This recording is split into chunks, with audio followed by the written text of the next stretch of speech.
ఏ రోజుకి ఆ రోజు మిషన్ పెట్టాలంటే అలాగే బద్ధకం అయిపోతుందండి. ఇంట్లో నా బట్టలు కూడా చాలా ఉన్నాయి కుట్టుకోవాల్సినవి. ఇక ఇప్పుడైతే బయట వాళ్ళు స్టిచ్చింగ్ చేయమని చెప్పి ఇచ్చారు కదా, ఇక కంపల్సరీ వాళ్ళ దగ్గర మరి బట్టలు తీసుకున్నప్పుడు టైంకి కుట్టేసి ఇచ్చేయాలి కదా. మళ్ళీ మాట అంటారు గబుక్కని అని చెప్పి, ఎందుకైనా మంచిది ఏదో ఒక పని ఉంటుందండి రోజు. రేపు కుడదాంలే అనుకుంటే రేపు ఇంకొక ఎక్స్ట్రా పని వచ్చి పడుతుంది. ఇంకా ఈరోజు శారీస్ ఫాల్స్ వర్క్ అన్నా తడిపేసి ఆరేసేద్దాము. మధ్యాహ్నం నుండి భోజనం అంతా అయిపోయిన తర్వాత కొంచెంసేపు రెస్ట్ తీసుకున్నట్టు ఉంటుంది. ఇవి ఆరిపోతాయి వెంటనే, ఎంతసేపు అండి వేయగానే, ఎండలో వేయగానే ఊరికే ఆరిపోతాయి అనమాట. ఇంకా ఇలాగా మొత్తం ఫాల్స్ అన్నీ తడిపేసేసి ఒక అరగంట సేపు నీళ్ళల్లో బకెట్లో నీళ్ళు పోసేసి నానబెట్టేసాను. అలా నానిన తర్వాత కొంచెంసేపు ఇంకా లూజ్గా పిండేసేసి, ఇదిగోండి ఇక్కడ గేట్ దగ్గర కొంచెం లైట్గా ఎండది వస్తుంది, ఎండపొడి వస్తుంది. ఇక్కడ తీసుకొచ్చి అయితే ఆరేసేద్దాంలే అని చెప్పి ఇలాగ ఆరేసేస్తున్నాను అనమాట. ఇట్లా చక్కగా తడిపేసి ఆరేసిన తర్వాత ఫాల్స్ కుడుతుంటే శారీస్కి ముడతలు రాకోకుండా నీట్గా వస్తుంది అనమాట. నేను నా బట్టలనే కాదండి, బయట వాళ్ళు కూడా ఇచ్చినప్పుడు లైనింగ్ క్లాత్స్ అయినా సరే, జాకెట్లకి లైనింగ్ ఉంటుంది కదా, ఆ క్లాత్ ఒక జాకెట్ ముక్కలే తడపను కానీ, అంటే లైనింగ్ కూడా ఒక్కొక్కసారి జాకెట్లు ఇవి ముక్కలు ఉంటాయి కదా 2x2 ముక్కలు, అవి కూడా వేయమని చెప్తూ ఉంటారు. అవి అయితే తడపను కానీ తానుల్లో వచ్చిన లైనింగ్ క్లాత్లు అయితే ఇస్తే కంపల్సరీ తడిపి ఇట్లాగా ఆరేస్తేనే బ్లౌజులు కూడా ముడతలు ఏమీ రాకోకుండా నీట్గా అయితే కుదురుతాయి అని చెప్పి నేను ఇక బద్దకిచ్చనండి. ఎందుకంటే అంత రేట్లు పెట్టి కుట్టించుకుంటారు కదా మన దగ్గర, వాళ్ళు ఎంతో నమ్మకంతో మనకి మంచిగా కుట్టి ఇచ్చే బాధ్యత నాకు ఉండాలి కదా అని చెప్పి జాగ్రత్తగానే కుడతానమాట. నిదానంగా కుట్టినా కూడా ఏమైంది, రోజుకి 4 కుట్టుకునే బదులు 2 జాకెట్లు కుట్టుకుంటాము, నష్టమేమొచ్చింది. ఇప్పుడు ఇంట్లో చేతిలో పని మనల్ని ఎతుక్కుంటూ వచ్చింది పని, ఆ పనిని ఎందుకు వదులుకోవాలి అనే భావంతో నేను ఇంకా పనిని దైవంగా నమ్ముతాం కదా, మనకు వచ్చిన పనిని మనమేమి బయటికి వెళ్ళి చేసేదేం కాదు కదా. ఎండలో పొలాలు అమ్మటపడి చేసేవాళ్ళు, ఎంతో కష్టపడేవాళ్ళు చాలామంది ఉన్నారు. వాళ్ళతో పోల్చుకుంటే నేను చాలా బెటరే అనిపిస్తుంది.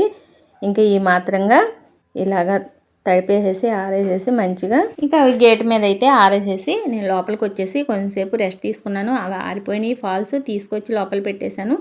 ఈలోపు ఆంటీ శారీస్ వరకు ఇస్తానన్నారు కదా, కుట్టేసేసారా అని చెప్పి అమ్మాయి వచ్చింది. కనకదుర్గ, లేదమ్మా ఇప్పుడే స్టార్ట్ చేస్తున్నాను, రా టైంకి వచ్చావు, కొంచెం ఇలా పట్టుకో, శారీస్లో బ్లౌజులు ఉంటాయి కదా అవి కట్ చేస్తాను అని చెప్తే సరే ఆంటీ అని చెప్పి పట్టుకుంది. నేనేమో కట్ చేసుకుంటూ పని స్టార్ట్ చేసుకుందామని చెప్పి మొదలు పెట్టానండి మిషన్ పని అయితే. చకచక 6 చీరలు ఫాల్స్ వేసి ఇచ్చేస్తే ఇంకా బ్లౌజులే కదా, కొంచెం లేట్ అయినా పర్వాలేదు, నిదానంగానే కుట్టండిలే ఆంటీ, మీ పనులు ఏమైనా ఉంటే చూసుకోండి, ఈలోపు నాకు అంటే నేనే అన్నాలండి, ఎందుకు ఎక్కువగా ఒకటే తండలుగా ఇంట్లో పెట్టుకోవటం, చీరల వరకు ఫాల్స్ వేసి ఇచ్చేస్తాను, రేపొద్దున తీసేసుకోమ్మా అని చెప్పి అన్నాను. సరే ఆంటీ అలాగేనని చెప్పి ఇంకా వచ్చిందనమాట. నేను కూడా పిలిచానులేండి సరదాగా, నేను ఒక్కదాన్నే ఉంటున్నాను కదా, కొంచెం తోడు ఉంటూ అవలే, పక్కనే మా ఇంటి పక్కనే వాళ్ళ ఇల్లు కూడా, సరేమని చెప్పి వచ్చింది. ఇక ఆ మాట ఈ మాట చెప్పుకుంటూ అంచులు కుడుతూ చీరలకైతే ఫాల్స్ కూడా వేస్తున్నాను. జిగ్జాగ్ కూడా ఉంది, జిగ్జాగ్ కుట్టినా అంటే వద్దులే ఆంటీ, రోజువారీ వేసుకునే కట్టుకునే చీరలే కదా, ఫాల్స్ ఇలాగా మిషన్ స్టిచ్చింగ్ వేసేసేయండి, మామూలు కుట్టు వేసేసేయండి అని అంది. ఇంకా మరీ మంచిదిలే, మళ్ళీ లేదంటే ఈ మిషన్ తలకాయ తీసి అది పెట్టాలండి, నాకు ఎంత బరువు అనిపిస్తుంది. అదే దానికి కూడా ఒక బాడీ ఇది హెడ్ ఉంది కదా, దానికి కూడా ఒక బల్ల అనేది ఉంటే పక్కనే ఆ మిషన్ మీద నుంచి ఈ మిషన్ మీదకి మార్చచ్చు, చీరల మీద చీరలు ఏమైనా సరే. అంతేగాని మళ్ళీ జిగ్జాగ్ చేయాలంటే మళ్ళీ ఈ మామూలుగా స్టిచ్ చేసే మిషన్ తీసేసి దాని తలకాయ తీసుకొచ్చి దీనికి పెట్టాలి. నా బాధపడుతున్నానండి, ఎప్పుడు కొనుక్కుంటానో ఏమో కానీ ఇంకొక బల్ల అనిపిస్తుంది.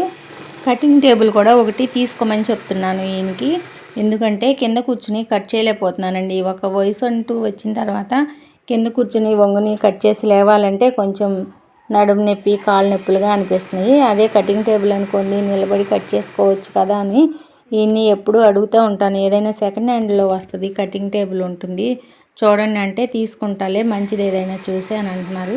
ఇంకా కటింగ్ టేబుల్ ఒకటి తీసుకుంటే నా బాధ కొంచెం తీరుతుందండి. వస్తువు కూడా అన్నీ మంచిగా అందుబాటులో ఉంటే పని కూడా చేయాలనిపిస్తుంది. కింద కూర్చుని కట్ చేయాలా అని అనిపిస్తుంది. ఒక్కోసారి ఏదైనా బ్లౌజులు కుట్టాలన్నా ఏమైనా కుట్టాలంటే అదొకటే నాకు ప్రాబ్లంగా ఉంటుంది. ఇంకా ఈ చీరలన్నిటికీ ఫాల్స్ వేసి ఇచ్చేస్తే ఆ అమ్మాయి కూడా డబ్బులు ఇచ్చేసి తీసుకుని వెళ్ళిపోయిందండి. మంచిగా చాలా నాకు సపోర్ట్ చేస్తూ ఆ మాట ఈ మాట చెప్తూ ఇక్కడే కూర్చుందండి. నేను మిషన్ కుట్టే వరకు కూడా నాకు ఆ మాట ఈ మాట చెప్పుకుంటూ నాకు కూడా టైం పాస్ బోర్ కొట్టుకోకుండా టీవీలో ఏమన్నా వస్తాయేమో చూడొచ్చు కదా ఆంటీ అని అడుగుతుంది. అట్లా నాకు టీవీ చూసే అలవాటు లేదులేమ్మా, ఎక్కడ ఈ పనే సరిపోతుంది. ఇంట్లో పని చేసుకోవటం, ఏదైనా ఉంటే వీడియో తీసుకోవటం, వీడియో తీసుకున్నవి మళ్ళీ చూసుకుని ఎడిటింగ్ చేసుకోవటం, ఎడిటింగ్ చేసుకున్న దాన్ని మళ్ళీ వాయిస్ ఓవర్ ఇచ్చుకోవటం, అప్లోడ్ చేసుకోవటం, ఇంక ఇదే సరిపోతుంది కదా. మళ్ళీ ఇంట్లో పనులన్నీ సాయంత్రం పూట పనులు ఏమీ చేయలేదన్నమాట. ఇంకా ఈ మిషన్ దిగిన తర్వాత చేయొచ్చు. ఈ 6 చీరలే 1 గంట పైనే పట్టింది. మోటార్ ఉందిలేండి, మోటార్ ఉన్నా కూడా నిదానంగా కుట్టుకుంటూ ఉన్నానన్నమాట. ఇంకా మోటార్ లేకపోతే ఇక కాళ్ళతో తొక్కాలంటే, అయినా ఈ మిషన్ కూడా చాలా ఫ్రీగా ఉంటుందండి. ఎప్పుడైనా కరెంటు పోయినా కూడా కాళ్ళతో పని పెట్టచ్చు, కానీ మోటార్ ఉంది కదా మంచిగా ఉపయోగించుకుందాము. అయితే ఈ అమ్మాయి శారీస్కి కలిసే ఫాల్స్ అయితే తీసుకోలేదండి. నేనే కన్ఫ్యూజ్ అయిపోయాను. అంటే తను శారీస్కి కలిసే ఫాల్స్ అయితే తీసుకోలేదు. ఏదో ఒకటి ఇచ్చేసారులే, తీసుకొచ్చేసానులే, పని అయిపోయిందిలా అన్నట్టుగా తీసుకొచ్చేసింది అనమాట. ఇంకా అందుకని చెప్పి తన దగ్గర కూర్చోబెట్టుకుని మరి తను ఏ చీరకి ఏ ఫాల్ వేయమంటే అదే వేసి కుట్టేసి ఇచ్చేసాను. ఇంక ఇచ్చిన తర్వాత తన చీరలు తను తీసుకువెళ్ళిపోయిందండి. ఇక కాసేపు బయటకు అలా వచ్చాను. సాయంత్రం ఇప్పుడు 5 అయింది టైము. వాతావరణం చల్లగా హాయిగా ఉంది. ఇంకా మా నైబర్స్ అందరూ అక్కడ పక్కన కూర్చున్నారు. రండి కూర్చోండి కాసేపు, ఎప్పుడు పని పని అని అంటారు అని అంటే కొంతసేపు కూర్చుని ఇంక ఇంట్లోకి వెళ్ళి గిన్నెలు అవి కడగాలండి, పనులు ఉన్నాయి. మళ్ళీ ఈయన వచ్చేస్తారు కదా అని చెప్పి లోపలికి వచ్చేసానండి. ఇక ఇదిగోండి పొద్దున కడిగిన గిన్నెలు ఏమీ సర్దలేదు, ఇంకా అలాగే ఉండిపోయినాయి. ఇక ఎక్కడివక్కడ సర్దుకుంటున్నాను అనమాట. ఇది సాయంత్రం అప్పటికి 7 అయిపోయింది టైము. మళ్ళీ రాత్రికి లాగానే నేను పెట్టిన వీడియో టైంలోనే ఇది అదే టైం అయ్యిందనమాట. ఇంకా ఎక్కడివక్కడ సర్దేసేసుకుని ఈ గ్యాస్ బండ దగ్గర నుంచి ఈ చుట్టూ కౌంటర్ అంతా నీట్గా సర్ది పెట్టేసుకుని ఇవ్వండి. 4 గిన్నెలే ఉన్నాయిలేండి. ఎప్పుడు గిన్నెలు అప్పుడు షింక్లో మంచిగా వాష్ చేసేస్తున్నాను. సర్లే అని చెప్పి ఇంకా ఇవి 4 గిన్నెలే కదా, ఇవి కూడా కడిగేసేసేద్దాము. సాయంత్రం టిఫిన్ చేయాలండి. గోధుమ నూక ఉంది, అదే వండుదాంలే. ఈ పూట పప్పు కూడా ఏమీ పోయలేదు. ఈ పూట పొయ్యకపోయినా రేపు పొద్దున్నే పోసైనా ఏదో ఒక టిఫిన్ చేస్తాను. బయట నుంచి అనేది కొనటం అనేది అస్సలు జరగని పని అనమాట. ఇంకా నాకు ఒంట్లో బాగోకపోతే అప్పుడు కూడా తీసుకురాలేక తీసుకొస్తారు. లేదంటే ఆయనైనా చేసేస్తారు ఉప్మా, ఆ ఇబ్బంది ఏమి ఉండదు. నేను మొన్న ఊరు వెళ్ళినప్పుడు కూడా 2 రోజులు చక్కగా వండుకుని పప్పు కూర వండి మళ్ళీ నాకు కూడా భోజనానికి మళ్ళీ నేను ఆకలి మీద వస్తానని నాకు కూడా భోజనం రెడీ చేసి ఉంచారనమాట. ఇల్లు కూడా నీట్గా పెట్టేసి మంచిగా పూజ అది చేసుకుని చక్కగా వెళ్ళారండి. నాకైతే ఇబ్బంది ఉండదండి. ఆయన వండుకోలేరు, తినలేరు అనేది అయితే దిగులైతే ఉండదు. కానీ ఎక్కడికి వెళ్ళినా ఇద్దరమే ఉన్నాం కాబట్టి ఇద్దరం వెళ్తాము, ఇద్దరం వస్తామన్నమాట. ఒకరోజు నేను ఉండే పని ఉంది కాబట్టి ఆయన వచ్చారనుకోండి, పొద్దున్నే వస్తే సాయంత్రానికే తీసుకొచ్చేస్తారు, ఉండరు. అదే ఆయన లేకపోతే నేను 2 రోజులైనా ఉంటాను. ఆయన ఉంటే నన్ను ఉండనివ్వరు, ఆయన ఉండరు. అట్లాగా అలవాటు అయిపోయింది అనమాట. ఇక చూడండి, మీతో ఆ మాట ఈ మాట చెప్తా మంచిగా కడిగేసానా. అలాగే కడగంగానే కూడా షింక్ కూడా నీట్గా పెట్టేసేసుకుంటే పని అయిపోద్ది. పనిలో పని అండి, అప్పటికప్పుడే నీట్గా అయిపోవాలి. మళ్ళీ ఇంకోసారి చేద్దాంలే, కాసేపు ఆగి చేద్దాంలే అంటే ఇంకా ఆ పని అలాగే మన కోసం ఎదురు చూస్తూ ఉంటుంది. మా అమ్మ అనేది పని ముద్ద పిల్ల ముద్ద అని అనేది తెలియదు అప్పుడు. చిన్నప్పుడు పిల్లలే ముద్దొస్తారు కదా అంటే, లేదు, పని చేసే తనాన్ని బట్టి, ఇంట్లో చేసే పనిని బట్టే పిల్లలు అయినా మనుషులైనా ముద్దొస్తారు. ఇల్లుని చూసి ఇల్లాలని చూడమన్నారు. ఇల్లు ఎప్పుడు నీట్గా సర్ది పెట్టుకోవాలి అని చెప్తూ ఉండేదండి అప్పుడప్పుడు. కానీ నేను ఒక్కొక్కసారి ఇల్లుని సర్దుతానండి, నీట్గా సర్దుతాను. వదిలేసానంటే ఇక పట్టించుకోను. ఏంటో ఒక్కొక్కసారి అట్లా అనిపిస్తుంది ఒంట్లో బాగాలేనప్పుడు. కానీ ఉన్నంతలో అయితే మాత్రం నీట్గానే ఉంటామండి. అసలు నీట్గా లేకపోతే ఈయన అసలు ఉండలేరు, నన్ను అసలు ఊరుకోరు కూడా. ఇంకా అందుకని చెప్పి శుభ్రం చేసేసి ఇక చేసుకోవాల్సిన పనులు ఉన్నాయి. ఇక ఈయన వచ్చే టైం కూడా అయిపోయిందండి. ఇంకా పని అంతా అయిపోయింది కదా, వాకిట్లో ముగ్గు ఒకటే వేయాలి.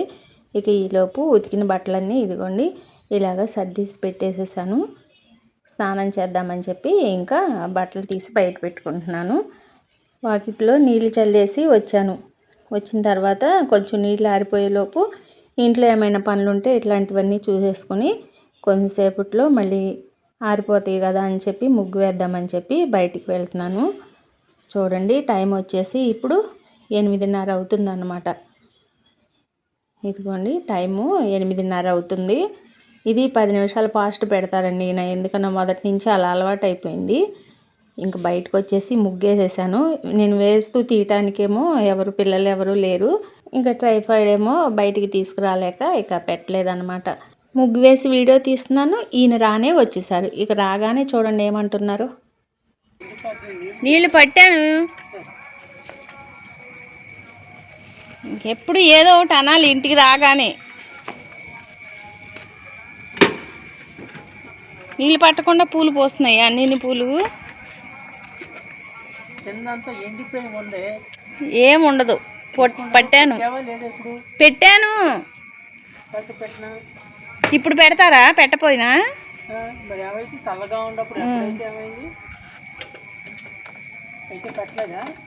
మళ్ళీ పెట్టలేదండి.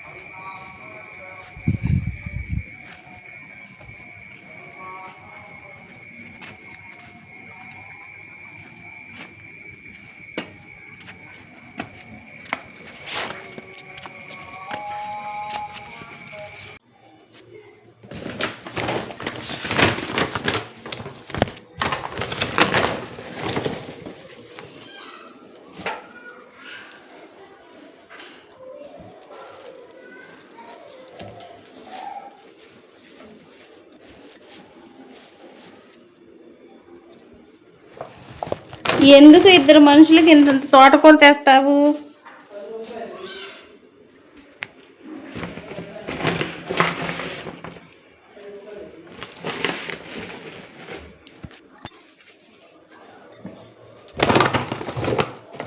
చుక్కకూర బాగుంది.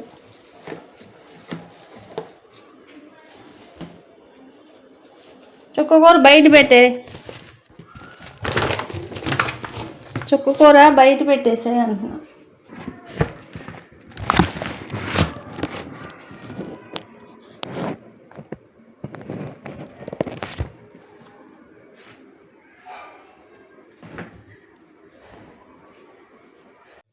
ఇంకా ఈ రోజుకి ఇదేనండి వీడియో. మరొక మంచి వీడియోతో మీ ముందుకు వస్తాను. అంతవరకు నన్ను సపోర్ట్ చేస్తూ ఇంతగా నన్ను అభిమానిస్తున్న మీ అందరికీ కూడా పేరు పేరున మరీ ధన్యవాదాలు తెలియజేసుకుంటున్నానండి. మన ఫ్యామిలీ ఇంకా పెద్ద ఫ్యామిలీ అవ్వాలని చెప్పి మనస్ఫూర్తిగా కోరుకుంటున్నాను.